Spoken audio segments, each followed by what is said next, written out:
Welcome back, everybody, to our coverage here on SpeedcastTV.com of the 47th annual running of SCCA's National Championship Runoffs, presented by Subway. I'm Greg Kramer, Bart Wolf alongside, and this will be Bart's last call of the day because after this, right back over to the paddock and doing the final work on that beautiful Sports 2 you're going to be running here at the end of the day. But thanks for coming by and joining us for this one. Showroom Stock B, and oftentimes these showroom stock classes put on some of the best racing you can imagine.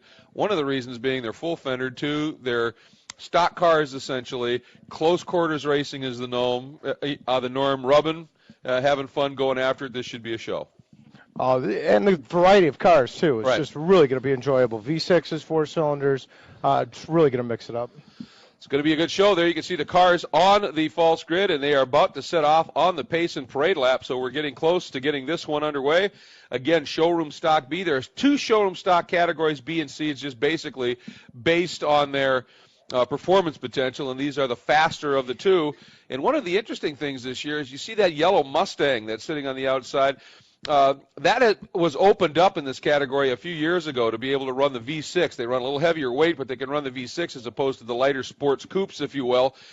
Didn't really get a lot of takers when we were running at Mid-Ohio and at Topeka because tight, busy tracks, change of direction, very important, not the big power plant. Here at Road America, a few more people are playing the game, and a guy named Lance Stewart, who's a former champion, national champion in this class, albeit quite a few years ago, did a lot of pro racing, is giving it a go and qualified on the outside of that front row. Oh, and it was a great qualifying effort, too. I happened to be down in Turn 5 watching it, and really, really enjoyable. He was working the car under braking and took the power well and was using all of the 6-cylinder. And here's a look at some of the specifics, if you will, the particulars of Showroom Stock B. Late model cars from the factory with safety equipment added. So basically they're putting roll cages into it and some other modifications just for safety. But essentially these are cars that you can buy off the showroom floor. Body styles may be more, and they may not be more than 10 years old. You can see defending champion Toby Grahovic. He is the pick for Sports Car Magazine this year, the official publication of the Sports Car Club of America. So we'll see how that pans out. Now, I know Bizignano, Mr. Biz, is wandering out and about in a cold pit lane. Biz, you got anything for us? Wondering what to do with that extra Honda Civic or your BMW Z4 or even a Camaro or a Mazda Miata sitting out in your garage. Why don't you go SSB racing? Again, the SCCA has done a great job of creating a affordable class with great competition. All you do is take a showroom stock, that means a stock car, put a roll bar in it, some extra safety equipment, and you go racing all across the country. Some drivers even take the car to and from the track, and then they'll drive it to work the next day. SSB, SSC, SSA, all of those cars are different types of power, different types of weight, but there's 3 classes there that provide excellent, affordable, close racing. You might try it. Hey, guys, back to you. All right, John, thanks very much. And indeed, it's a wonderful opportunity to get out and do that. And we were in the lineup, and in the 4th spot, as I said, was Michael Skornavacci. And Mike, that Carbotech BMW Z4, he had the pole last year, but he also had a big hit in qualifying here this week, and they were able to get that car pieced together. Very successful driver, and also won the national points category in this class. So obviously he's somebody we're going to be taking an eye on. Ed Zabinski, the number 97, a good run in his Dead Horse Racing Ford Mustang. Up next, the number 1, defending champ Toby Grahovic. Very, very quick. And he won this class also in 2005, was second at the sprints this year. Then we go to the 21 of Robert Bob Beatty, and the Honda of Keene Honda Civic. The 87 of Richard Cullen, who is already a national champ, having won the STU race here earlier today, and he was the winner of the June sprints. Then we have the number 12 of Bob Shader, and Bob Shader, of course, been racing SCCA club racing for a long time. 85 S2 Sports 2000 gold medalist for Bob Shader. Great to have him in there. Number 28 is Eddie Nakano out of Lake Oswego, Oregon, and the IR Auto Honda Civic SI. The 32 longtime SCCA competitor Ralph Porter in his Dreyer Reinbold BMW Z4. And Jimmy Crawford, number 9, the Data Toys Race Labs Honda Civic SI will finish the grid as the green flag is about to fly. Pace car is in. And, we are green and already. We are 2, 3, maybe even 4 abreast. And look at the power that V6 of Stewart easing his way ahead. But look at the start for Grahovic, who has come up from that spot back in the order in the 5th starting spot, and he may well have the lead down into turn 1. And got it done. Grahovic. Stewart slots into 2nd. Cars fanning everywhere. Oh, yeah, showroom stock, dirt flying, fenders rubbing, and we're going racing. It's Grahovic, the defending champ, over Snyder. And I believe that is another BMW Z4 in the mix. We'll try and pick the number up on that one, but Grahovic into the lead, and he did that from a ways back. Boy, that looked like rush hour in Chicago. Didn't it? There were cars fanned out everywhere. Actually, I think there was less contact here than a normal Chicago rush hour. They did a great job to be sure. Now on that long run down here, and again, now Grahovic defending because the power of that V6 able to get him there, and then Stewart just tucks right in behind Grahovic. Now he's going to take a look up the hill. Grahovic covering. We've got a spin right there. That is the, can't quite pick up the number on that car, but again, look at Stewart. Boy, he is carrying every ounce of speed out of 6 down into 7. And I wonder if he isn't feeling a certain bit of urgency, Bart, in the sense that I've got a lot of weight on this car. If I don't get it done quick and get in front and have something to do here, that more nimble car may not be quite as abusive on some of the components. And look at that outside out move he tried coming through here. He is doing everything he can right at the moment to try and get around Grahovic. Well, and some cars are good lead cars, and some cars are good at following, can run a whole race behind someone and pull all right at the end. And this might be, in fact, what we're looking at is if he's out in the lead, he can probably do pretty well, but he might, the power is so similar, he might end up being stuck there if he doesn't get a move here soon. First time through the kink at speed for these showroom stock cars. Whoa! Saved it. You see a lot more body lean and body roll in these cars than you do in a full-out race prep car because you can't make major changes to the suspension. It's just little suspension settings. You can't over-stiffen things, anything like that. So it's very, very tough. And that is Lee Niffenegger in that black Civic, and is he putting on a great run right now. Very close stuff. No, excuse me, that's pole sitter Matt Stahl in that black car. So he got shuffled back just a little bit, and he has quickly reeled them in. And this trio, they are at it right now. This is some serious battling going on. And that's Ed Zabinski in the mix as well. And all of a sudden, you've got that. I'm trying to see if that might be who that is in 4th there. Well, we're going to find out. Look at this, side by side, down the front straight. Grahovic gets the nod. And that is the 87 of Cullen. That is Richard Cullen from 8th spot, Bart. Look at this, 3 abreast heading down into turn 1. Cullen right behind them watching. Woo! Stahl on the outside, pinching Stewart down to the inside, and that allows Cullen in that black Z4 darting around a little bit behind things. Oh, and look at this straight line to the apex move. Very aggressive right there. That was Zabinski in that gray number 97. Incredible stuff. One of the big advantages to a stock street sedan like this is they're actually using stock suspension, so they got a larger ride height and they can actually use the curbs. And as we've noticed, they've definitely been using the curbs and a couple extra inches of the track. Yeah, use the curbs, the dirt, the whatever they need to here. And most of these cars are under warranty, so they'll just go back and get new struts and everything else. That's nice. And of course the dealer's going to be going, wow, you guys use this up. Ooh, a little, that looked maybe, there's a little wiggle from Stewart, but I think he may have just tapped the back as well of Grahovic here as they come up through turn 6. So it's Grahovic, then Stewart, then pole sitter Stahl, and then of course we saw that great pass by Zabinski, who got around the quick starting 87 of Cullen, who, as I mentioned, has already got a win here this weekend in STU. And Stewart went to the outside, now on the inside, deep on the brakes. Oh, look how far to the over the curbing Grahovic went. And now tucked right up behind him is Zabinski in that Mustang. And he has now forced his way up into 3rd. Boy, I think Grahovic was really trying to widen that corner up a lot. that was quite an interesting path through there. I don't know without the extra ground clearance if someone else would have made it. Through the kink one more time. Stewart now leading over Grahovic, and behind them it is just an all-out war right now as they feed their way down into Canada Corner one more time. See if anybody pops, makes the move. Here comes Cullen down to the inside. Check that stall once again, and he gets down to the inside of Zabinski, but now Zabinski trying to get him back on the exit, and that's exactly what Stewart and Grahovic want to see as guys behind them side-by-side cut and thrust because it already has given them a couple of lengths.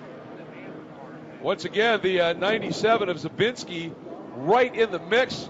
But really, Bart, from third back here, it's just a train of cars that are duking it out. All right, on the climb up the hill, here comes Zabinski again in that Mustang, right up behind Stahl. Let's see if he tries anything down into turn one. He's got the run. He makes the move. Stahl defends a little bit, and Zabinski just goes farther over. Stahl tries to squeeze him, but Zabinski's got the line, but it's a matter of getting through on the brakes, lightweight. Stahl trying to squeeze him, and Zabinski going, my car's a little bigger than yours. Go ahead and lean. We'll see how that one works. This is I wonder if either of them have a stuff. body shop sponsor, because, wow, they're definitely rubbing. A little bit further back in the order, there's the number 12 of Bob Shader talked. Oh! That is a car that I think might be wounded. That's just not tracking. It doesn't look too well. That's Zabinski. Let's see, he gets back on. But something looks wrong with that car. It looked like it was crabbing just a little bit to me. Yeah, I don't know if they ended up too aggressive of rubbing or what happened. Might have had a part just come loose. Here's that battle for third again. Stahl, the pole sitter in that Honda Civic, that black Honda Civic, and Zabinski in the gray Ford Mustang. These guys are still going at it, and up front, that is allowing Stewart and Grahovic to just ease away just a little bit. And I really wonder if Grahovic isn't playing a little bit of a cagey game here. He's behind Stewart.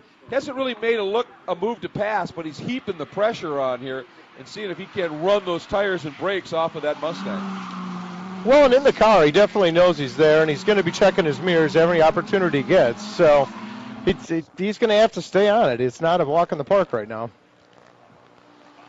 Through that long carousel, there's your pole sitter, Stahl, that Honda Performance Development BF Goodrich tired Honda Civic. This is a class, again, you're running these stock production cars. There is a great, along with the manufacturer interest, there's a great tire battle going on here through a variety of different manufacturers, all out there to be able to say our car won a national championship running our tire. And it's very, very intense stuff. And they're performance tires, but these are street DOT tires. Yeah. So this is actually something you could go to a tire place and then buy and put on your vehicle. Basically, they just mold them to a little bit shallower depth so that you don't get the big tread chunks flying off of the car after laps of this type of competition. But it is pretty intense. And, now that Stahl is able to get himself just a little bit of a gap back to Zabinski, he's been able to run down this lead duo here and make it a three-way battle at this stage for the lead. Pretty close stuff. Oh, just using all the track, too. They are definitely going after it. Up the hill they go. Up the hill they go one more time. And Stahl now might be close enough to be able to benefit just a little bit. Pretty big gap suddenly has developed behind Zabinski back to the 42 of Lee Niffenegger, qualified in the third spot in his Honda Civic. But look at this. Three cars, the proverbial blanket right over the top of them. Boy, they are really going at it. I'm not sure compromising. He was protecting the inside, but then at the last minute swung out to make the corner, but he definitely cut himself short on track out. So it's a double-edged sword. You want to protect your position, but yet you got to have the optimal line through the corner, and they're playing that fine-edged sword on that. They certainly are, and everything is allowed against Zabinski, who dropped back a little bit, is now right back up into the queue here on this battle for the lead. Then you got Niffenegger, then you got Bob Beatty. And here we go, Stahl. Oh, he is way loose. He is across the inside. He is into the gravel. Now, let's see. No, he's buried. He is stuck. He got down the inside deep on the brakes bar. You saw that big wiggle, and it was game over for him at that point. And he ended up inside of the apex curve. That's usually not an effective place to be racing from. He was trying to save it. He was trying to make something out of it, but a little too hot there. Well, that was our pole sitter, so now he's well and out of the queue. So that's going to move up. Lee Niffenegger basically is going to move up into the fourth spot behind Stewart, Grahovic, and Zabinski. And without Stahl in the mix right now, it'll be interesting to see what Zabinski has in hand in that gray Mustang. So right now, Grahovic and that little, relatively speaking, BMW Z4 is in a blue oval sandwich at this point. So let's go back and take a look at that moment once again, Bart, and see what happened here. Well, it started out well, but then all of a sudden about here he realized he had way too much speed, tried to cut the corner, maybe catch some of that curbing to help you hook around there, but it turned out it was way too optimistic, and I'm sure he's disappointed his runoffs are over. Absolutely, particularly having started from the pole. You're certainly hoping that you'll at least be in the mix. And look at Zabinski now, try a little tink, trying the outside of Toby Grahovic as they come up through turn 14. Zabinski got a great run up through the Billy Mitchell bend, and now he is all over the back. And look at this, they are moving and bobbing, the two of them trying maybe to work together here to do something with Lance Stewart. Zabinski pulled out for a second, lost that as he hit that wall of air right back behind Grahovic as they head down into turn 1. Niffenegger sits there in 4th, and Ralph Porter having a great drive up from 12th on the grid. Porter now up into the 5th spot in that red number 32 BMW Z4. Be coming into the frame right about, well, we just cut away before he got there, but a good drive for him. Zabinski thinking about it? No.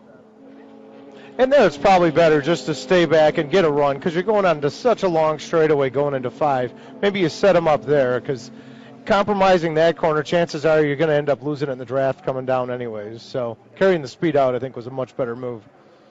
Boy, look at the two different approaches here. Obviously, Stewart leading, but Zabinski pushing Grahovic, not literally necessarily, but through the air, and that helps those two run faster than Stewart. And Stewart had that margin, and it is gone by the time they get down into turn 5. There's a yellow, but it's just a corner yellow. It's not a full course caution.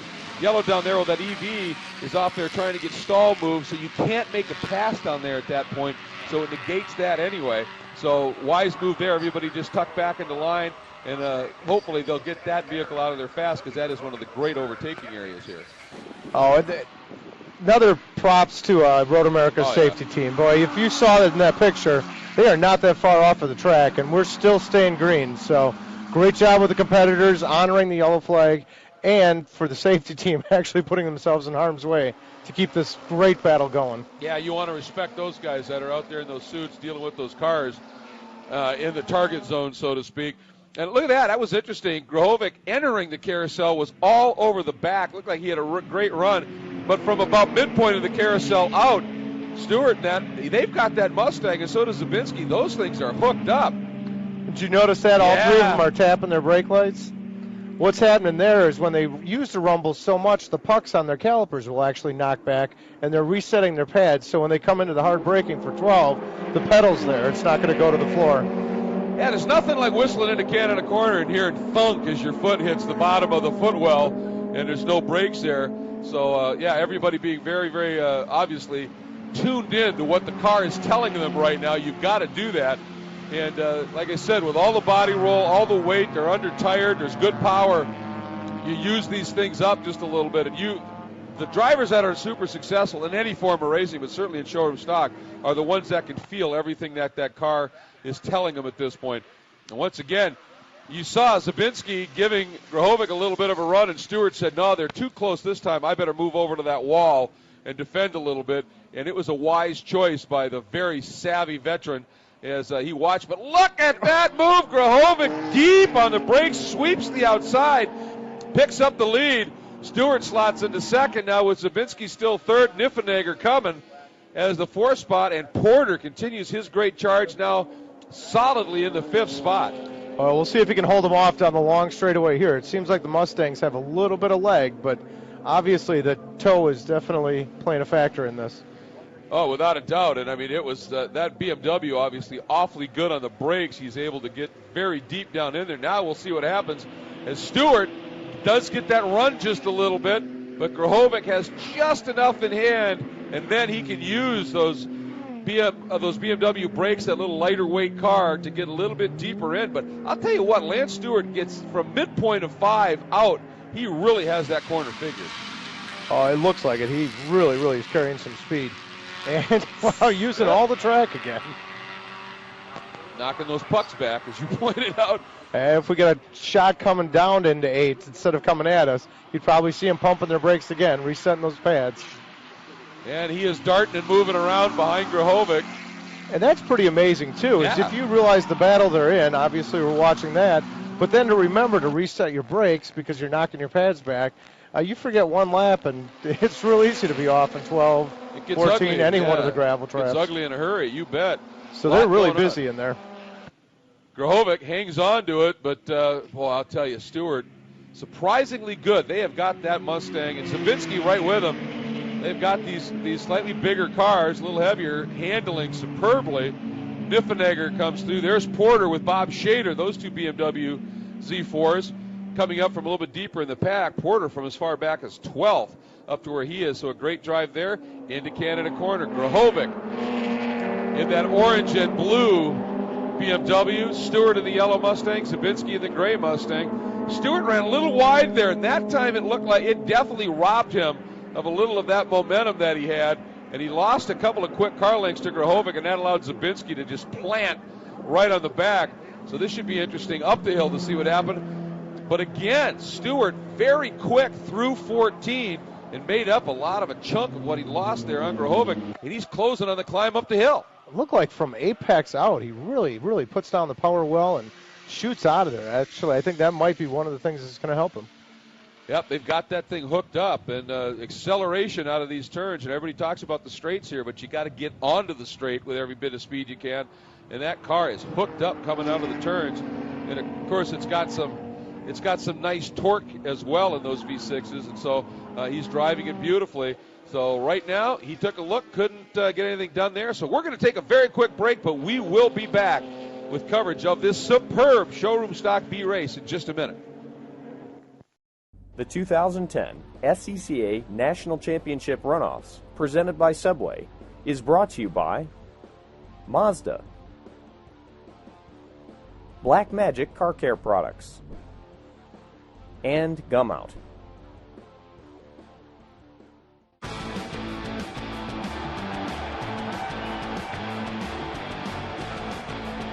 Forget the rock. Let's roll.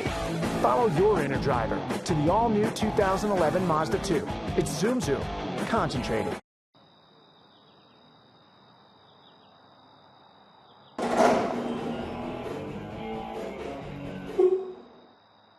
Kid, where you been? Just got back from an SCCA event. Really? Yeah, SCCA has more than 2,000 events every year.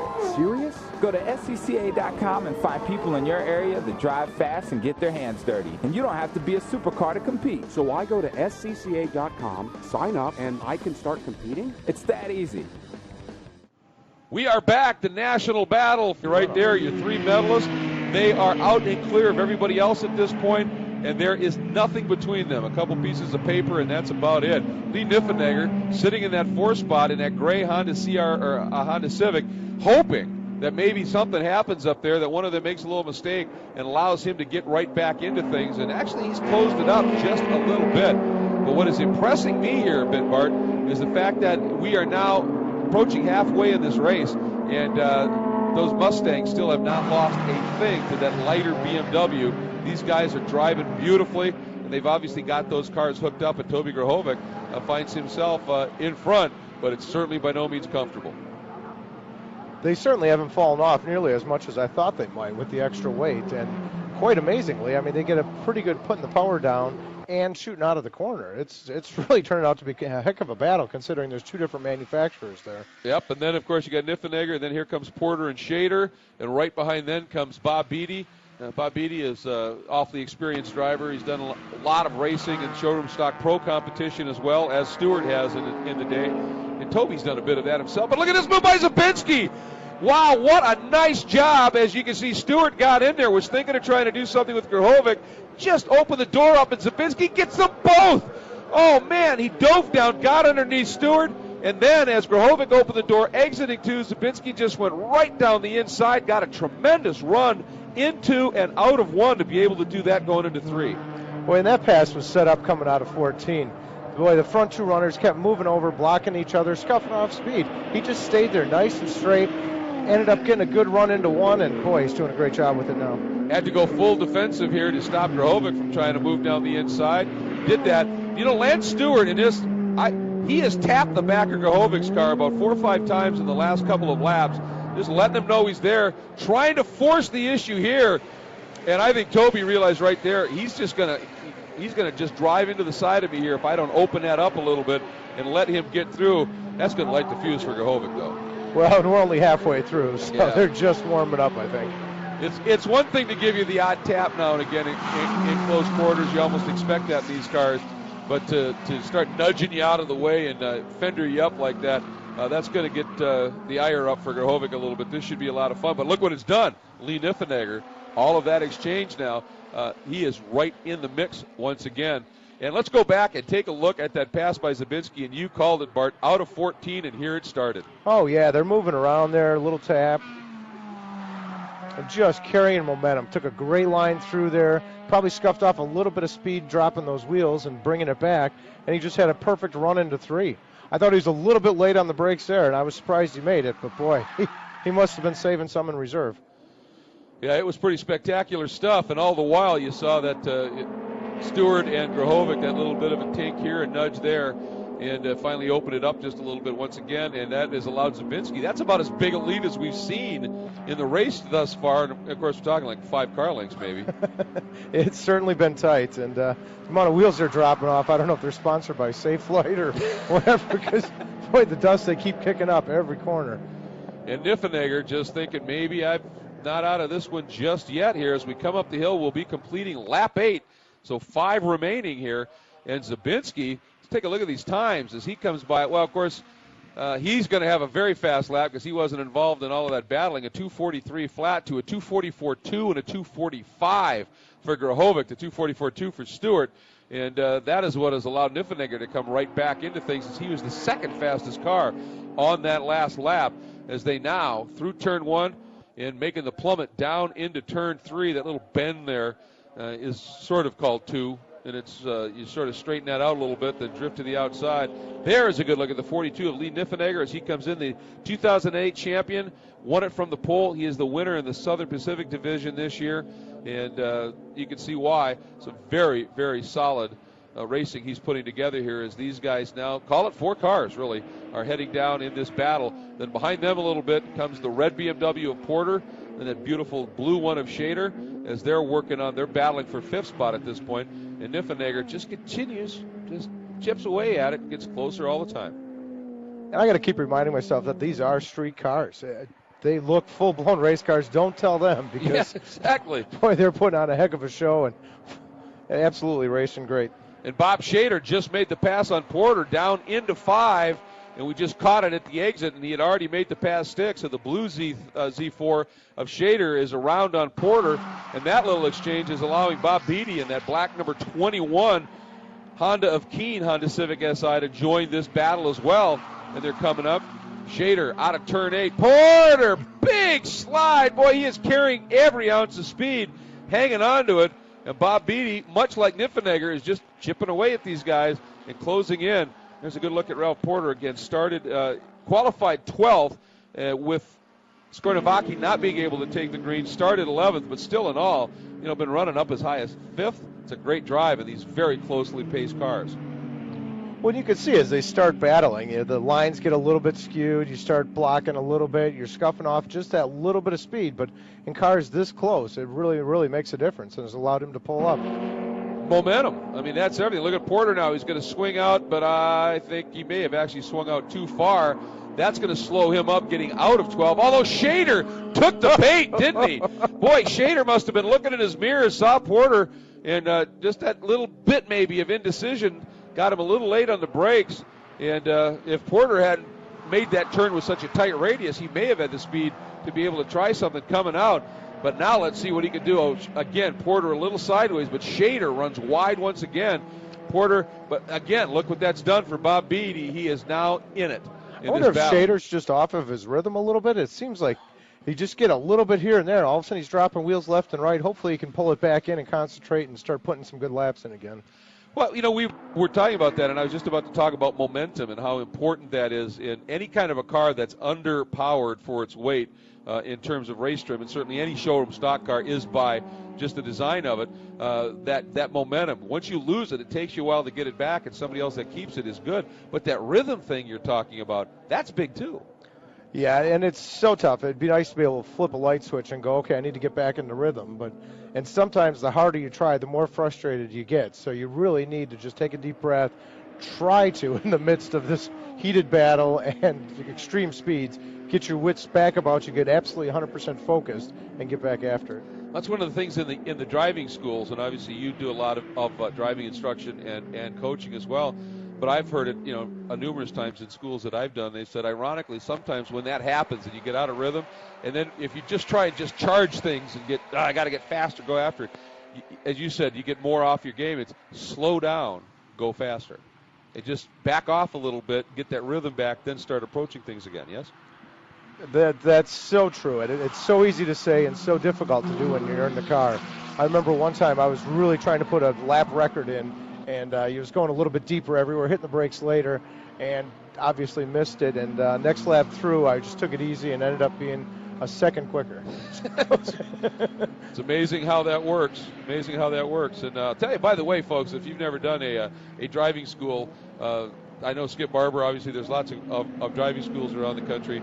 Some of the funniest moments you're ever going to experience is in a classroom at a driving school, because the instructors are not only talented, they're funny and people, and some of the lines that fly about racing are just the greatest one was the true definition of the blue flag was that if you see a blue flag, what it really means is there's a great race going on, and right now you're not in it. I thought that was absolutely beautiful. A good way to describe it. I don't know who coined that, but yeah, that's one of the better ones. And look at what these two Mustangs are doing. These guys are running absolutely right now. Neither one has made any attempt to either pass or block. They are just tucked in, and I think they realize the only way we got a shot at maybe hanging on to the end of this race over those lighter BMWs, those lighter Hondas, is we've got to build a margin and race smart here. And that's exactly what these two guys are doing right now. They both run for the same team. They are teammates, essentially, for Dead Horse Racing, and they're showing it right now. This can be a team sport at times. It always is in terms of the crew and the whole package. But when you got a couple of drivers out there that can work together like that, that can pay huge dividends as well. And if you look at their lap times, they're right there. They're turning their fastest laps of the race so far and really, really working together well. I'm sure last lap or last lap and a half, the teammate thing will go out the window. But for now, really smart racing, getting away, and hopefully they'll be able to battle it amongst themselves for the championship. Absolutely. We're looking at a battle for 11th right now, but it is a great one. That's Travis Walcott in the Go For It Racing School Chevy Camaro V6. And the 00 of Stan Sasaki out of Elephant Butte, New Mexico, in his Whitehead Chevrolet and J&M Welding Chevy Camaro V6. And these two guys having an absolutely great battle. Yes, it's back in the order just a little bit, but it's no less furious than what these two guys are doing up at the front. And it looks like Stewart now closes it up just a little bit. And I wonder if he isn't kind of happy to have his teammate leading just for a little bit to take the pressure off him. He could just follow in his tracks and, let that car up front give him a little tow when he needs it. And just sort of, because he would have been running that yellow Mustang awfully hard working that battle with Grahovic earlier. I agree with you. Maybe he's had a little bit to save, a little bit in reserve here. The other thing following sometimes is you don't get a lot of downforce on these production cars, but you get some, and you end up having to turn the wheel harder to get the thing to turn if you're in second. So he might be hanging on. He might be conserving some stuff, and he's going to have something for him at the end. Well, when they come by start-finish the next time, which here at Road America we're still 2 miles away from that, but there will be 2 laps to go. So we are closing in on the end of this one, and this battle is superb with the two teammates out there in those Mustangs running 1-2. Lance just throwing that car around there. There's Grahovic, and Niffenegger is closed up just a little bit more and trying to make this one a good battle for that final step on the podium. Lance taking a look. Some of that might be, even though it's a cool day, like you were talking about, you get that close, air doesn't get into the radiators, doesn't get into the brake ducts a little bit, and that may have been, occasionally just move out just a little bit, make sure the engine and those brakes are getting the air they need. And it certainly does help. You do need some fresh air through there, and when they're that close, you're not getting the airflow that the cars were designed to have. All right, here we go through turn 14. Good-looking Niffenegger as he hits the front straight. Ooh, somebody dropping a tire big time. One of those two Mustangs up front. So we'll see how that plays out. It looks like it may have been Stewart because as they came out of 12, those two, there was nothing between them. And now you can see it clearly. Zabinski's got himself a fairly nice little margin. again, as big as we've had one today. The gap now between Stewart and Grahovic is 2 seconds. So Grahovic is indeed falling back. As a matter of fact, Niffenegger's last lap, half a second faster than Toby Grahovic's. And so Niffenegger has taken a big chunk back, and really that battle is starting to shape up for that third spot. Is very close. The other thing is Stewart, as we now have less than 2 laps to go, is he going to be able to run back down Ed Zabinski, and as we said, get close enough to make it a real race at the end here. 3 different manufacturers, and after this many laps, they're still that close. It's just great racing, and I think it's anyone's race. You can go deep. You can start challenging for a position. You've seen it too many times before where first, second end up taking themselves out. Absolutely. I mean, one, as you said, just a little bit too deep on the brakes, a little bit too much entry speed, and you run wide, and that huge momentum swing can really change things. And Niffenegger, boy, he just is so close. Suddenly next year they're not teammates anymore. It's really uncomfortable under the tent. That's right. Yeah, we may run for the same team, but you stay there. I'll work over here. We'll see you later. Kind of it gets some intense stuff. But these guys, I mean, they have certainly acted like superb teammates here, being able to just build the gap up over these 2 cars. Very, very smart racers and have done a great job. I can't wait for the last lap and see what unfolds. Well, Lance Stewart, as I said, he won the championship in this class. I think it was back in 1986. He's been around a long time. He's done a fair amount of some pro racing in showroom stock category stuff. So he understands the game in terms of what's going to work. Obviously, he made that little mistake exiting turn 14, and that cost him this margin up to that gray Mustang of Zabinski. There goes Grahovic. There goes Niffenegger. These are the top 4, and we should be seeing the indication 1 lap to go next time by start finish.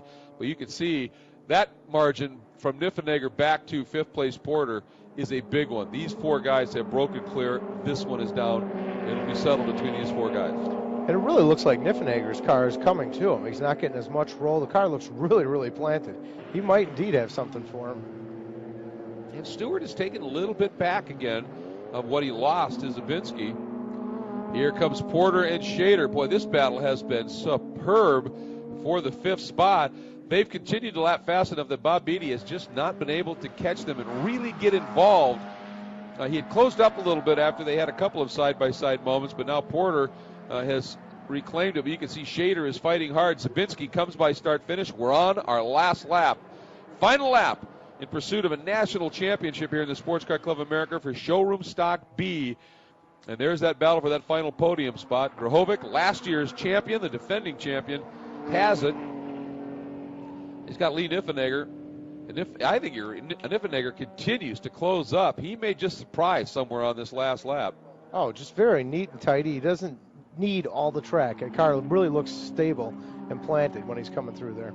Here's that battle for 5th, and Bob Shader now starting to get very racy and aggressive again on Porter as they head down to turn 3. Shader straight line to the apex, and Porter says, well, you're going to be pretty slow out. I'm going to slow you up even more by not giving you all that track out to exit. A little piece of something coming off one of the cars there as they tink. I love that phrase, the tink. And they're still side by side all the way down here, down into turn 5. Boy, there's not a lot of room between them even at this point. And now Bob Beattie is going, all right, they bumped there. Wow. That's really, really tight quarters. Shader he gave him a little nudge right there, going, you don't have to squeeze me quite like that. And here comes Beattie. Opportunistic move. Let those 2 guys lean on each other a little bit and be ready to pounce. And Bob Beattie, very savvy racer, doing exactly that. Hopefully they have a really nice cool-down lap because these guys are going to be heated up and probably a little angry with each other.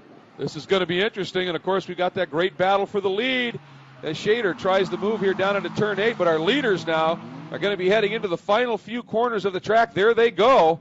And it is still Zabinski over Stewart. Here's the battle for that last podium spot.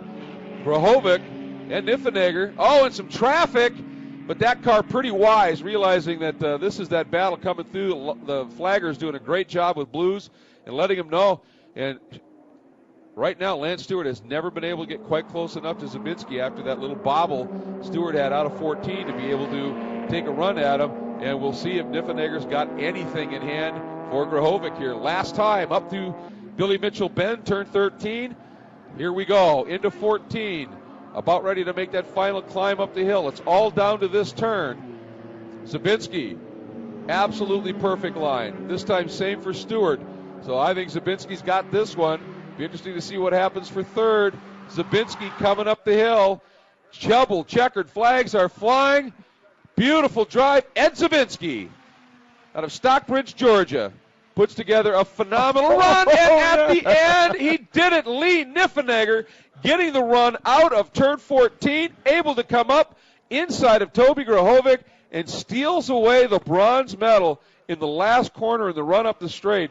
And here comes Ralph Porter, once again, a brilliant race from 11th on the starting grid up to 5th. Bob Beatty taking advantage when Porter and Shader started leaning on each other a little bit. Beatty slipping through and doing it. And the two teammates here coming alongside. Lance Stewart, he gave it everything, but on this day, Mr. Zabinski just was that much better. And it was all that beautiful pass that he started with in turn 14 and executed to perfection all the way from the entrance to 1 to the exit of 3. It's just great that he was able to hold on to it for that long. They definitely were racing hard and going at it. And I heard a little bit of tire squeal right as we cut away for the leaders going through, but really happy that the final bronze medal, Niffenegger, was able to pull it off. He was really driving a good race, very neat and tidy, and not sure if there was some contact there or somebody just went wide, but all I could hear was a little tire squeal. Yeah, well, just pushing and chirping him and going after him. But like you said, I mean, he did a brilliant job of just having that oozing speed without it being that speed that takes stuff away from the car, sideways and heating tires up. Is a neat and tidy, a beautiful way to describe it. And he certainly drove that level race. And as they took the checkers, you see, to Toby's credit, he put his hand out the window and gave him a wave and said, "Hey, man, that was a great race you drove." And down, did you see that one corner worker? It's so cold out there, he looked like the Michelin Man. He had on his winter snowmobile stuff, I think. So, well, I can't blame him. It's about 51 degrees outside, and the wind, although it's calmed down a lot from yesterday, still is blowing pretty good. Yeah, Biz could probably confirm that for us. He's been out there in the pits. And maybe that was Biz. Yeah, who knows what he brought. He's been to enough runoffs, as we said, that he's probably got the full gamut here hanging in the closet at the hotel. But for Ed Zabinski, boy, this is a very, very special one. As I said, qualified 5th, ended up starting 4th because Skornavaki was not able to take the win. And Zabinski just having a great season here and brings home, this is for him, a second national championship. So a good one, just in a different category previously. So Ed Zabinski obviously able to deal with the pressures of running at the runoffs. When you're a champ, you can get it done. And these two guys, the moment in this race that really made the difference was when they both got in front of Grahovic and then just said, all right, it's time to act like teammates, and they did to absolute perfection and just built that gap. And maybe the team manager probably got on there and was coaching them a little bit, but they're pretty smart, wise racers. And this is why you come to the runoffs. I mean, great wheel-to-wheel battles. What do we have, 3 or 4 different lead changes, and then passes back and forth. I mean, it's just great. That's phenomenal racing, and you never know what class you're going to get it in. But absolutely. All 4 of those cars were right there at the end. And then the battle for 5th with Porter and Shader and Beatty. I mean, everywhere you look, there was some great stuff. And the moment, I mean, obviously these guys worked together, but the moment that really decided this for Zabinski is when Stewart ran a little wide, exiting 14. And if that wouldn't have happened, you don't know. Like you said, in the last lap, team orders might go out the window, and now we're going for gold and we're going to race it. But as it turned out, a 1-2 for the team and a gold medal for Ed Zabinski, and for Lance Stewart, a silver to go along with the gold that he got in 1986. And I'll tell you, he hasn't lost a thing. That was a brilliant drive by Lance. No, not at all. He is really drove a great race, and I can't believe how much of the track they use. Yeah. Absolutely. Well, it's time for us to get down for our Mobil 1 winners interview, and that means John Bizignano. Biz? That was good time. Hey, Ed, you got a few little bruises along the side here, but what a great drive. Now, let me ask you, it looks like the first third of the race maybe, you were hanging back watching that show, hoping that everyone would take care of it for you. Absolutely right. I was trying to just see Lance, work over. I'm not even sure who was in the Honda, but the Mustang and the Honda working each other over pretty well.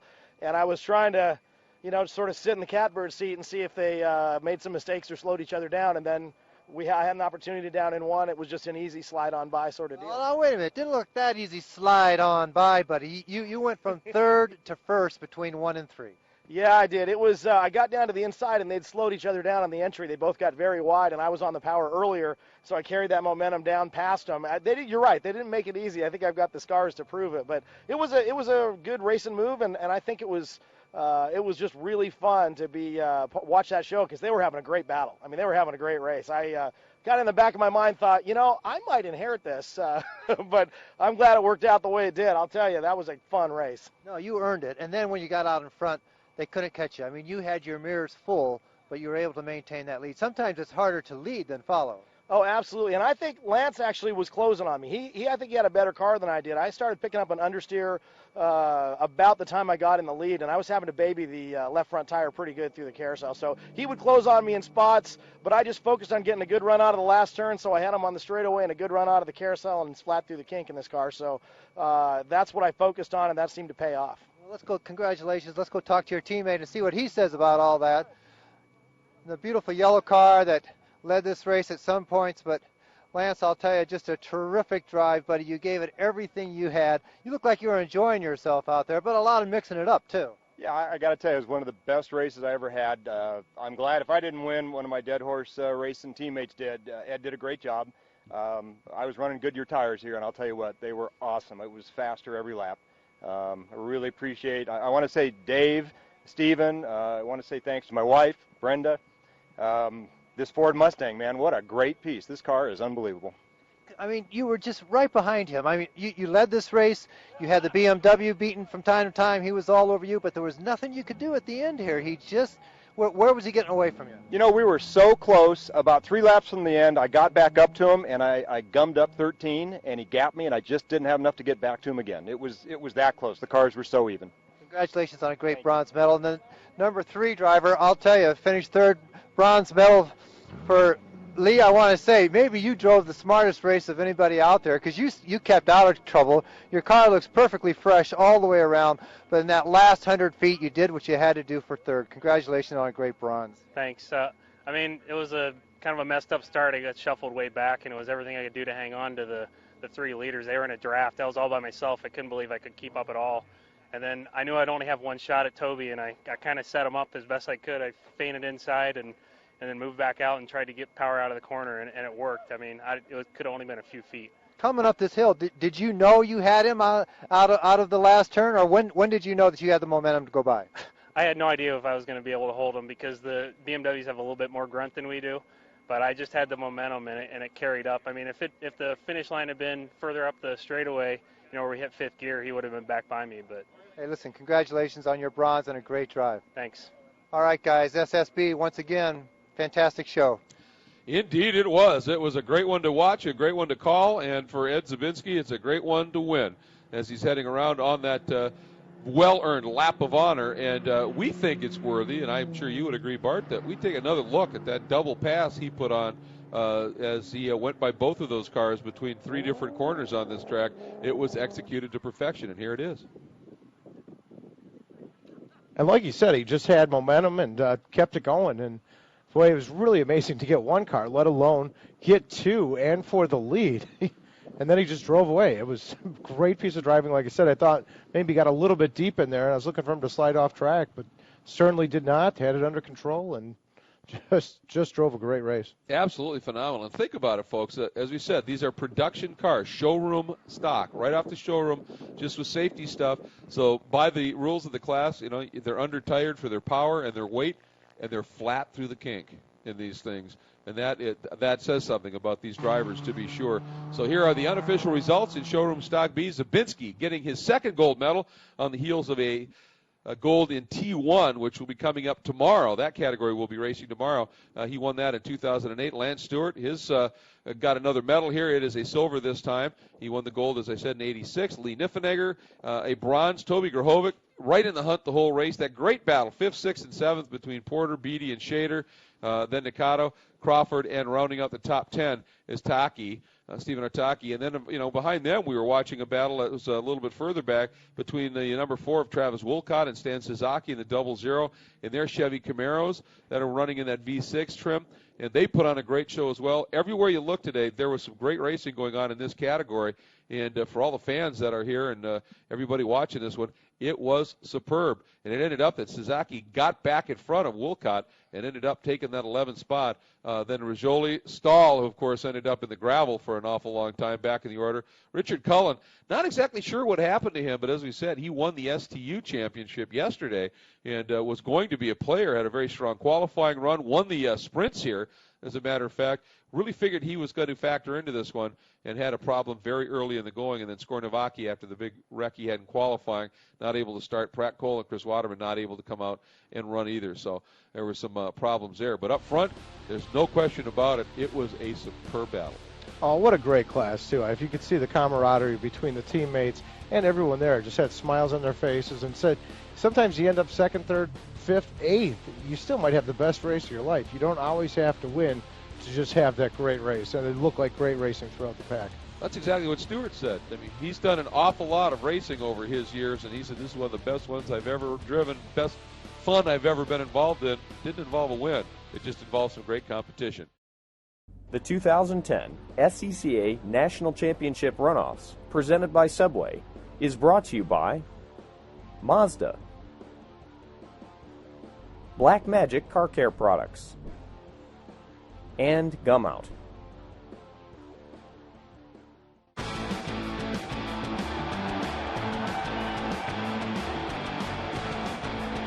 Forget the rock. Let's roll. Follow your inner driver to the all-new 2011 Mazda 2. It's Zoom Zoom. Concentrated.